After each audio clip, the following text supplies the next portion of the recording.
learned, we will check it back what we have learned and how we can apply it to the everyday problems. Okay. Uh, we'll ask some questions to each other. If you want, you can ask some questions. We'll try to solve it. Okay. Along with that, I will ask you some questions, and in together we'll try to solve it. So that whatever we have learned, we'll try to utilize them in a research. Okay. If you have some questions, if you want to solve, maybe any question. Okay. And whether it can be solved out by the use of the bioinformatics, what we have learned, that we will try to solve it today. So keep ready with your questions also, and we'll try to solve. Okay. So I will start with my questionnaires, and then in between you can ask your questions also. Okay. Now my first question comes to you. It is like this. Okay. If I want the country specific uh, accession number of the genes or proteins, okay, how will you obtain that? Okay, question first is that if I want the country specific accession number, okay, country specific accession number of the genes or the protein, how will you obtain that? Question सबको समझा है क्या? कोई मुझे समझा सकता है कि मेरा क्वेश्चन क्या है?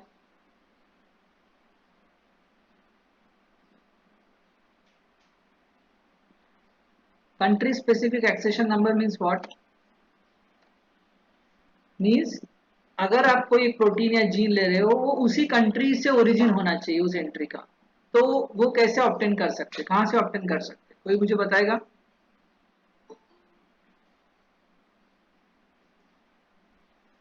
Can anybody? It's very easy, actually answer is very easy. कहाँ जाना पड़ेगा? एक्सेशन नंबर कहाँ मिलते हैं? Sir NCBI. Yes, we'll go to the NCBI. Okay. So I will reach to the NCBI first. See what will happen in everyday problem. You will find a different questions. Okay, it will not be that much straightforward. It will be a twister for you. So you need to solve that. So what the fellow has asked? The fellow has asked to give you a country specific accession number. Okay. NCBI is not opening.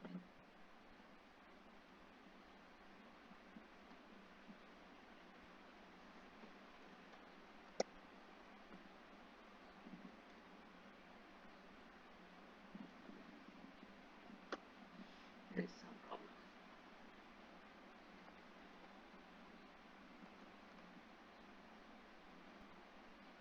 Network is there. DDBJ is working. NCBI is not working. Okay. Okay. So what we will do? We'll go to the which website? NCBI. Correct. Then what we will type? What we will type? For example, I want the aldolase A of Homo sapiens. Okay. Of India. What you will do? You need to put the same term. Okay. Aldolase A Homo sapiens India. What will happen? If you put the term India, the all those entries which will come out will be of the India. Okay. So keep in mind, if somebody asks you a specific accession number, you can put these identifiers along with the basic entry porters. Okay. India. So website is not working, so I think years यहाँ से नहीं चलेगा. DDBJ से search नहीं हो पाएगा accession number. Okay. Then my second question.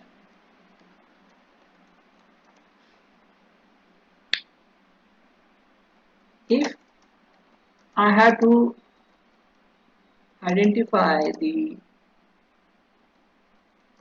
active site in the protein, okay, active site in the protein,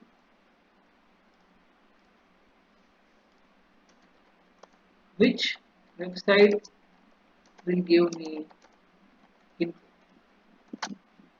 If I have to find out the active site in the protein, which website will give me info?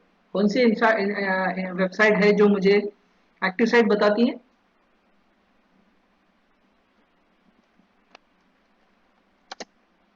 What is the answer for it?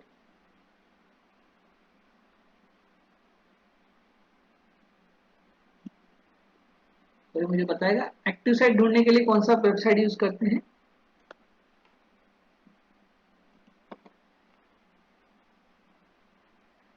Conserve domain search करते हैं ना actually. Active site यानी क्या? It is a kind of a conserved domain. तो कौन सा website use करेंगे?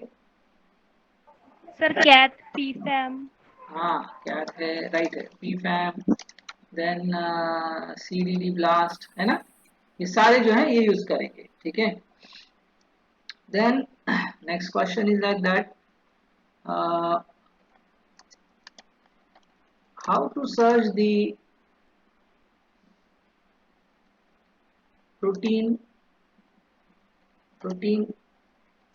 interaction data. कैसे सर्च करते हैं प्रोटीन इंटरेक्शन डेटा?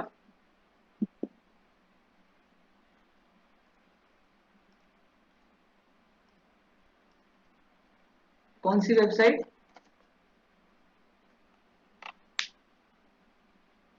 कौन सी वेबसाइट? प्रोटीन इंटरेक्शन स्टडी करने के लिए हमने एक वेबसाइट देखी थी. अगर ऐसे क्वेश्चंस पूछ लिए तो आपको आंसर आना चाहिए ना. इतना दिन अपन पढ़े हैं तो. प्रोटीन इंटरेक्शन पढ़ने के लिए कौन सा डेटाबेस यूज किया था? हाइपोथेटिकल प्रोटीन का एग्जांपल लिया था हमने, याद होगा तो.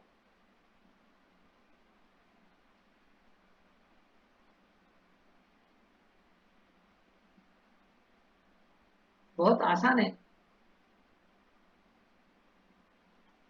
जिस पे कपड़े सुखाते हैं उसको क्या बोलते हैं?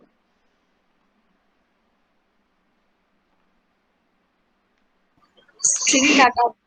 हाँ भूल गए थे. स्ट्रिंग डाटाबेस है ना. स्ट्रिंग डाटाबेस से आप प्रोटीन इंटरेक्शन पढ़ सकते हैं. ये याद रखो, ये भूलना नहीं है आपको. ठीक है. Protein interaction data set study करने के लिए आपके पास में स्ट्रिंग डेटाबेस होना चाहिए. Then another question, close species analysis done with which type of algorithm?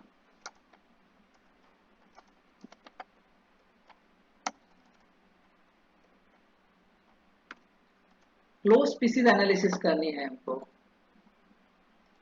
तो कौन सा एल्गोरिथम यूज करेंगे? जब दो बहुत क्लोज स्पीसीज को एनालाइज कर रहे हैं तो कौन सा एल्गोरिथम यूज करते हैं?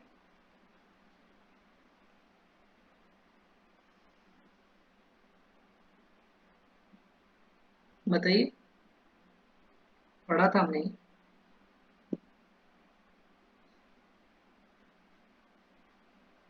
अगर इकोलाई को इकोलाई से ही कंपेयर कर रहे हैं, होमोसेपियन को होमोसेपियन से ही कंपेयर कर रहे हैं, तो कौन सा एल्गोरिथम हम इस्तेमाल कर रहे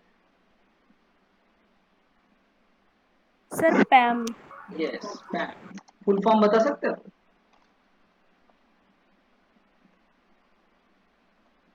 फुल फॉर्म बता सकते हो? Point accepted mutation. ठीक है. Yes sir.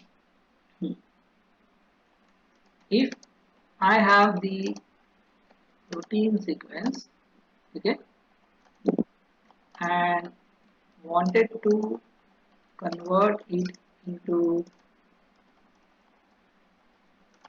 mRNA, okay, if I have a protein sequence and I wanted to convert it into mRNA, whether I will be required genetic code. अगर मेरे पास प्रोटीन सीक्वेंस है और मैं उसको mRNA में convert करना चाहता हूँ, तो मुझे जेनेटिक कोड की रिक्वायरमेंट रहेगी या नहीं रहेगी? थोड़ा सोच के दीजिएगा आंसर. ये सारे नेट सेट के क्वेश्चन से समझ लो. अगर नेट सेट की तैयारी आप कर रहे होंगे ना तो ऐसे पूछते हैं. If I have a protein sequence and I wanted to convert it into mRNA, यानी उल्टा जा रहे हो, whether I will require a genetic code. सोच के आंसर दो.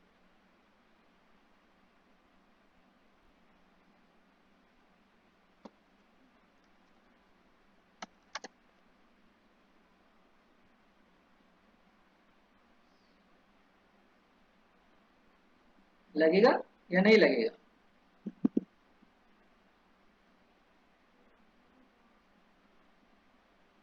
Sir maybe not. Maybe not. और किसी को कुछ बोलना है?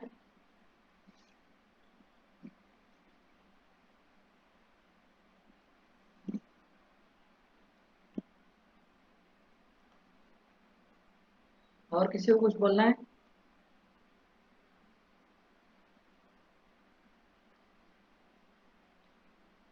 मे बी नॉट जिन्होंने बोला वो ऑन करिए। क्यों आपने ऐसा बोला may be not?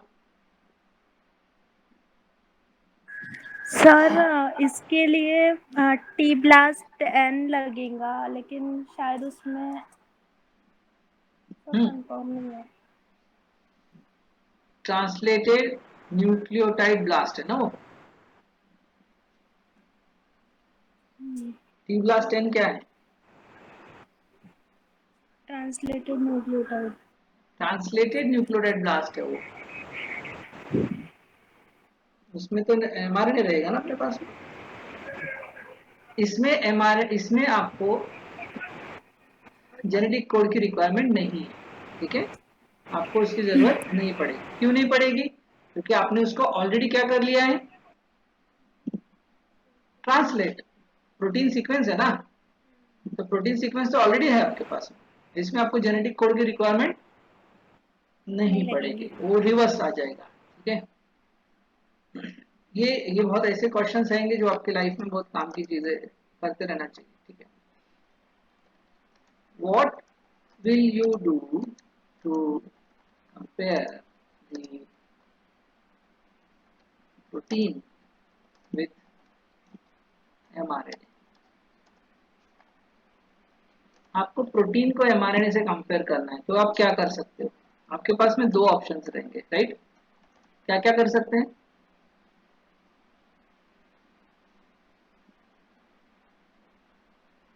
What will you do to compare protein with mRNA?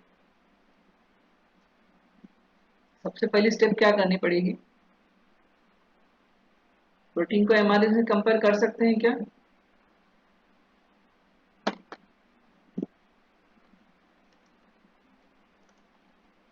Through alignment.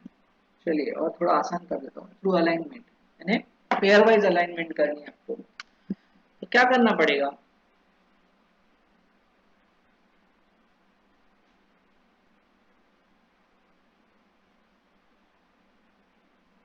Sir पहले प्रोटीन का जो है वो एमआरएनए निकालना पड़ेगा, फिर टी ब्लास्ट एक्स करेंगे एमआरएनए से।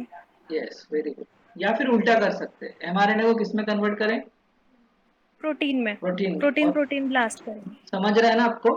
ये यस बहुत सर। इंपॉर्टेंट है, क्योंकि अगर ऐसे आंसर क्वेश्चंस आ गए आपके सामने तो आपको आंसर आना चाहिए। ठीक है, then question,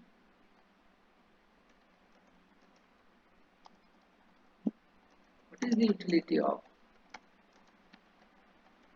taxonomy in in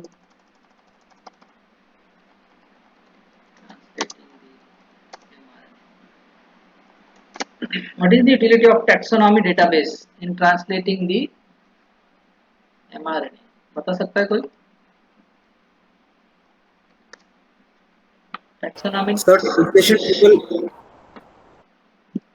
क्या बोला? आवाज नहीं आया, फिर से बोलेंगे? सर ट्रांसलेशन टेबल्स पता करते हैं हम टेक्सोनॉमी से। करेक्ट है, ट्रांसलेशन टेबल जो है आपको यहाँ से पता चलेगा। ठीक है, then from where I will get the location of the gene. Location of the gene कहाँ से पता चलेगी?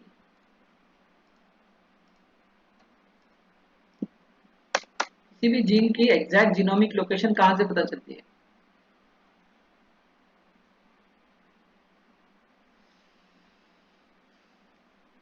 सर वहाँ लोकेशन का टेबल आता है, क्रोमोसोम नंबर लिखा रहता। क्रोमोसोम सेक्शन में आ जाना पड़ेगा, राइट? और ये कहाँ से आता है एग्जैक्टली? कौन से सेक्शन में जाना पड़ेगा?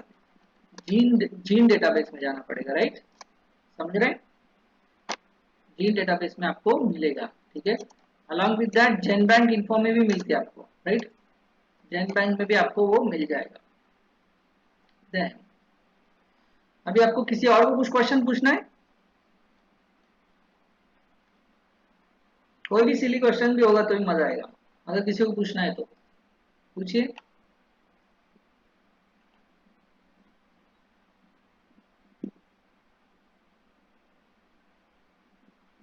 क्वेश्चन है कोई?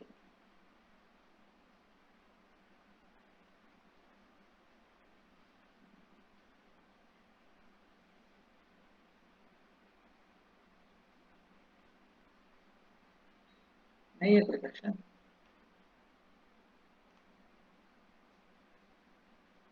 ओके, मैं ही पूछता हूँ।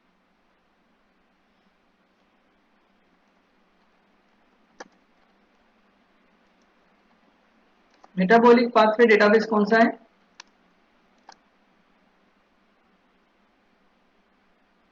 मेटाबॉलिक पाथवे डेटाबेस नाम बताया था मैंने, पढ़ाया भी था, क्या नाम था?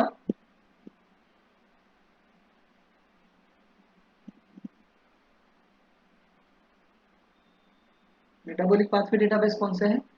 Catch.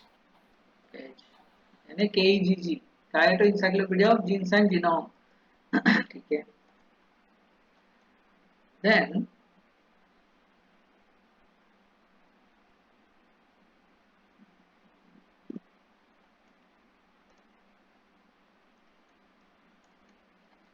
if you want to find the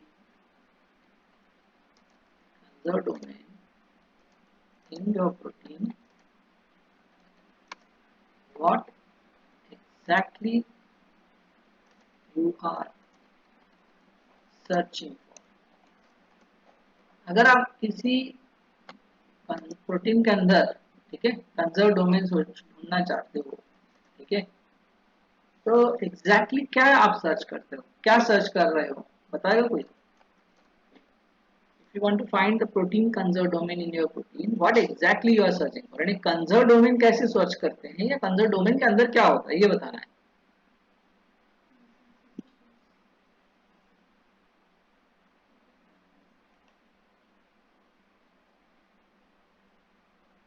Don't answer.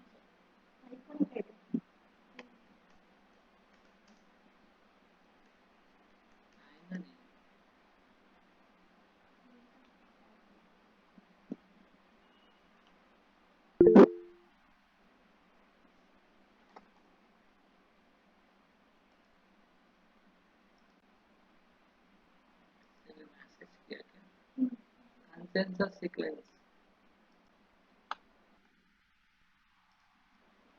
Consensus बोल देते जाओ, बोलो, देखो थोड़ा क्वेश्चन बड़ा मैंने पढ़ाया है ये सारी चीजें, देखो if you want to find the protein conserve domain in your protein, what exactly you are searching for, यानी कंजर्व डोमेन यानी क्या है कंजर्व डोमेन, उसके लिए एक वर्ड मैंने पढ़ाया था, हर एक कंजर्व डोमेन के अंदर क्या होता है, भूल गए, क्या था, क्या था,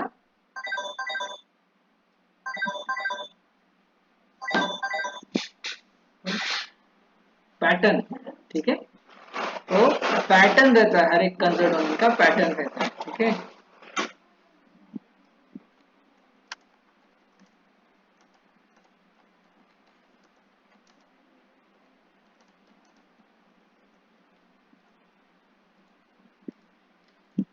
How many types of class are there in CATH database?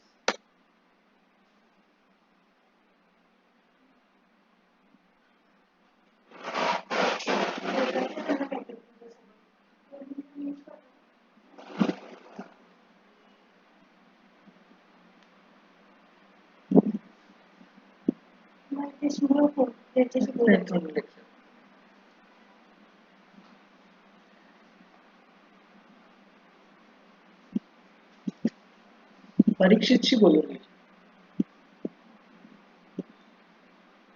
बोलिए, how many classes are there? Sir family domain sequence feature.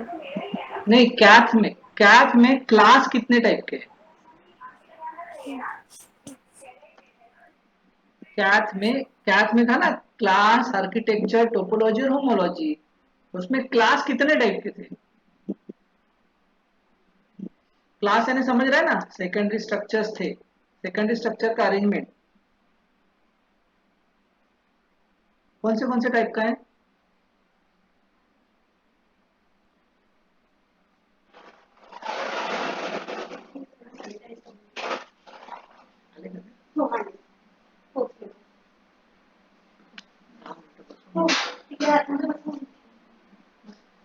बताइए कौन से टाइप का है? 3 टाइप्स के थे ना, भूल गए? एक है अल्फा अल्फा, एक है अल्फा बीटा, और एक कौन सा है बताइए, कौन से टाइप का है?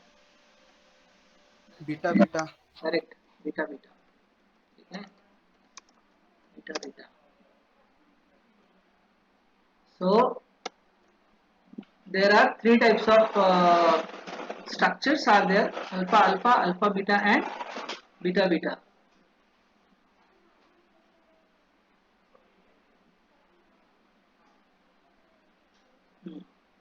ठीक है, अब मुझे ये बताइए कि स्ट्रक्चर प्रेडिक्शन में कौन सा सॉफ्टवेयर इस्तेमाल कर रहे हैं? कौन सा सॉफ्टवेयर इस्तेमाल कर रहे हैं?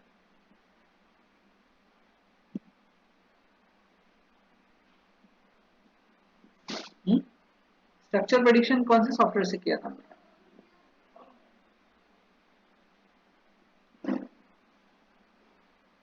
कोई आंसर? भूल गए?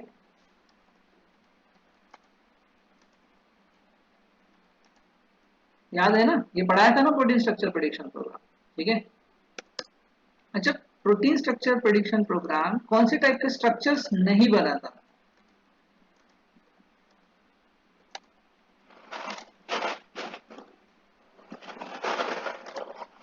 Structures not given by protein modelling, कौन से टाइप के स्ट्रक्चर नहीं मिलते हमको?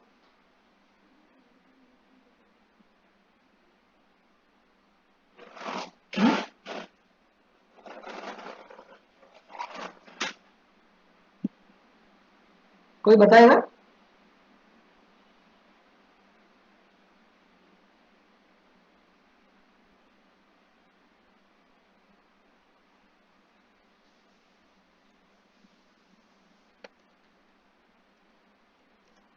क्वाटरनरी स्ट्रक्चर्स हमको वो नहीं देता, याद है ना? अब क्वाटरनरी स्ट्रक्चर्स क्यों नहीं देता है, कोई बताएगा क्या?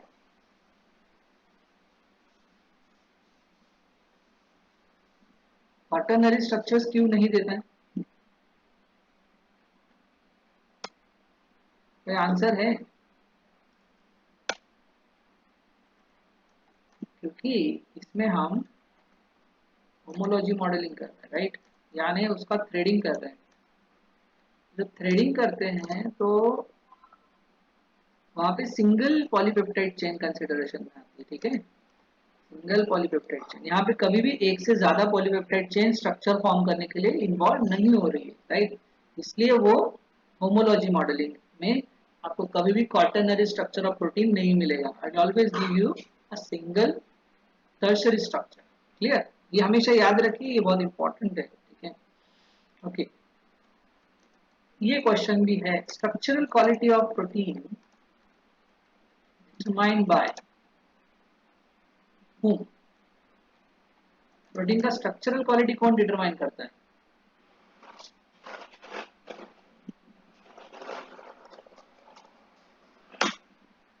What is the structural quality? Protein का स्ट्रक्चरल क्वालिटी कौन डिसाइड करता है? Specially 3 dimensional structure of the protein कौन डिटरमाइन करता है? अरे ये बहुत आसान है, पढ़ा है ये।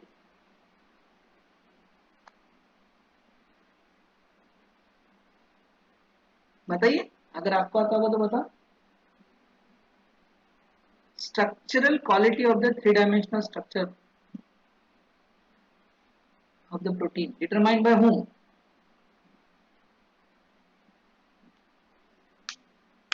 आप बाद में बहुत हंसोगे एकदम, अरे ये तो मुझे आता था।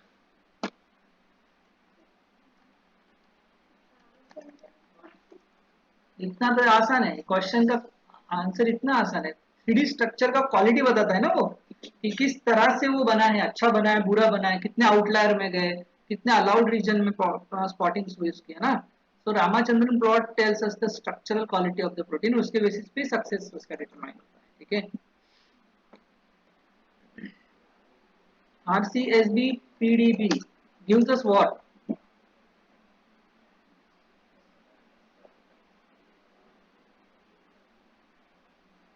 RCSB PDB क्या देता है?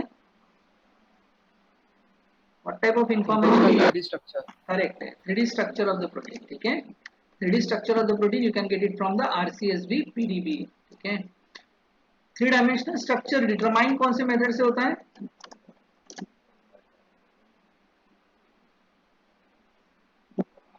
कौन सी मेथड से करते हैं थ्री डायमेंशनल स्ट्रक्चर डिटरमाइन? अगर मैं पूछूं इन सिलिको, थोड़ा टफ कर देता हूँ, इन सिलिको यानी कॉम्प्यूटेशनली कौन से मेथड से करते थ्री डायमेंशनल स्ट्रक्चर डिटरमाइन? अभी पढ़ा मैंने, ऊपर पढ़ा है आपको।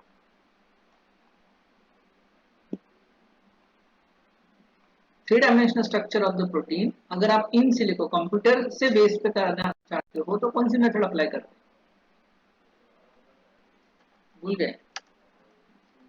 होमोलॉजी मॉडलिंग करते हैं ना, PS2 protein structure prediction server, ये होमोलॉजी मॉडलिंग करा के दे रहा है आपको 3D स्ट्रक्चर का। ठीक है। देन ओरिजिनल 3D स्ट्रक्चर कौन से मेथड से डिटरमाइन करते हैं? Real 3D structure, experimentally,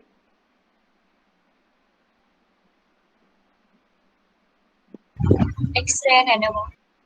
correct है, एक्सरे क्रिस्टलोग्राफी से हम पता करते हैं ना। करेक्ट है। Then what else left? Phylogenetics की तरफ चलते हैं थोड़ा। फाइलोजेनेटिक्स में जाते हैं। ठीक है। फाइलोजेनेटिक्स में हम जब जा रहे हैं तो सबसे पहली बात है, मल्टीपल सीक्वेंस अलाइनमेंट कौन से प्रोग्राम से हम कर रहे हैं? मल्टीपल सीक्वेंस अलाइनमेंट कौन से प्रोग्राम से करते हैं? Clustal W. Correct, Clustal W ना। क्लस्टल डब्ल्यू में PIM क्या है बता सकते हैं?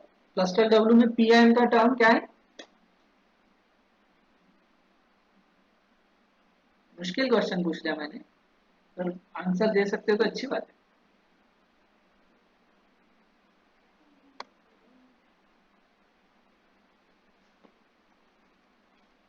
Percent identity matrix, correct. Percent identity matrix में आपको पता चला था ना कि एक से ज्यादा सीक्वेंसेस किस तरह से मैच हो रहे हैं, उसका परसेंटेज आइडेंटिटी क्या है। ठीक है। Then,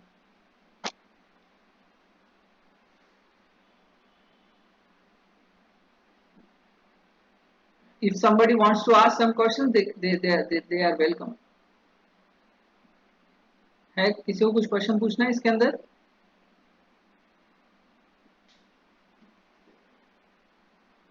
ठीक है, किसी को कुछ क्वेश्चन पूछना है?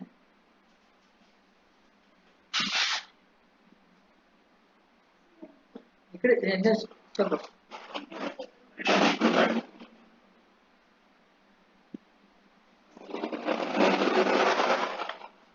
So I think we'll stop here today, okay? Because there is some network issue is there, okay? It's coming and going, I don't know. And we'll meet on Monday. We'll take a class on Monday, okay? And that will be our last session, in which if somebody wants to ask some questions, they are ready, okay? Just keep your questions ready on Monday. After 2 p.m. we'll go for that, okay? And if somebody want some special sessions to be done by madam, that madam programming and all, if you ask us, I think we can arrange one more session for us. Okay. And on Monday will let you know what is the next step in programming. We go for the programming part also. Okay, because that is our next aim, to go for the bioinformatics based programming. So we are learning theoretically, we are learning practically, but we want to develop our own softwares also. Na? So we'll collaborate with the Dr. Manikar and their team, and we'll go for the bioinformatics based programming. Okay, okay then. Thank you.